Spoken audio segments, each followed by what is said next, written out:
ये कहानी एक सुंदर लड़की की है जिसका नाम आर्या था। आर्या न केवल अपने रूप से बल्कि अपनी बुद्धिमत्ता और अच्छे स्वभाव से भी सबको प्रभावित करती थी। वह एक छोटे से गांव में रहती थी जहां हर कोई उसकी तारीफों के पुल बांधता था। आर्या की सबसे खास बात थी उसकी जिज्ञासा और सीखने की लगन। वह हमेशा नई चीजें सीखने और जीवन को गहराई से समझने के लिए उत्सुक रहती थी।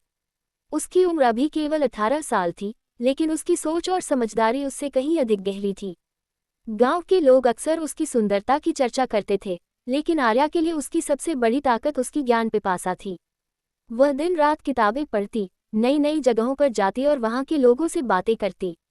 उसे पता था कि सुंदरता एक दिन ढल जाएगी, लेकिन ज्ञान और समझदारी हमेशा बनी रहेगी।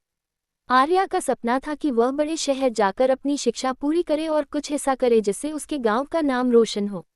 उसका हौसला और मेहनत देखकर गांव के लोग भी उसे प्रोत्साहित करते थे।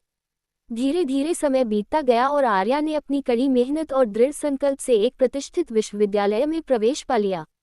उसने वहां अपनी शिक्षा पूरी की और एक सफल करियर की शुरुआत की। लेकिन उसने कभी अपने गांव और वहां के लोगों को नहीं भूला। वह अक्सर अपने गांव लौटती और वहां के बच्चों को पढ़ाती, उन्हें भी बड़े सपने देखने और उन्हें पूरा करने के लिए प्रेरित करती।